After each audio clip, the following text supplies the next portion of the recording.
Saif ad-Dawla et Al-Mutanabbi, par la relation qu'ils entretiennent, s'incitent mutuellement au dépassement. Le guerrier met à l'épreuve le poète en l'entraînant dans ses guerres et en le mettant au défi d'élever des éloges qui soient dignes de ses exploits. En retour, Mutanabbi provoque le guerrier par ses hyperboles et l'oblige sans cesse à lutter et à vaincre. Ce jeu d'incitation mutuelle produit des effets bien au-delà du couple constitué par les deux hommes. En rivalisant de vertu, Saif ad-Dawla et Al-Mutanabbi entraînent à leur suite la société qu'ils dirigent tout entière. Ils lui infligent une discipline de fer et l'engagent dans un combat ininterrompu. Dans ce combat, la parole du poète propose une transformation triomphante de la réalité et contribue à convaincre les individus de poursuivre le combat dans lequel ne cesse de les entraîner le chef guerrier. En retour, la discipline imposée par le prince et la pratique héroïque de la guerre contribuent à dresser les hommes à la noblesse et à les exercer au comportement d'abnégation. Évidemment, la lutte engagée ne se limite pas à contrer l'agression extérieure.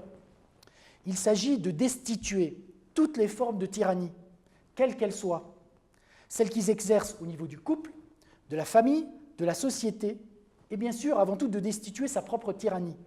Car n'oublions pas que la posture héroïque est l'expression d'une victoire remportée sur soi-même. Elle est l'expression d'une victoire sur ses propres faiblesses, sur sa propre avarice, sur sa propre peur, qui rendent tout un chacun injuste et complice du malheur. Ainsi, la guerre qui fait rage au second acte de l'épopée s'avère analogue à la traversée du monde de la première partie. Dans un cas comme dans l'autre, il s'agit de libérer l'homme des rapports de servitude, de forger son âme aux valeurs nobles du courage et de la générosité. En soumettant leur société à une impitoyable discipline, Saif ad-Dawla et Mutanabbi s'emploient donc à forger un collectif d'hommes et de femmes capables, comme eux, d'affirmer leurs différences, de se dépasser par le don et de vivre intensément par l'amour vaillant. Par cette manière toujours semblable de décrire les parties en présence, le poète nous signifie que l'ennemi, avant d'être byzantin ou abbasside, avant d'être karmate ou bouyide, car Al-Mutanabbi voudra aussi combattre, comme il l'avait d'ailleurs promis, le califat abbasside, corrompu, et les rebelles karmates, qui sèment un autre type de terreur.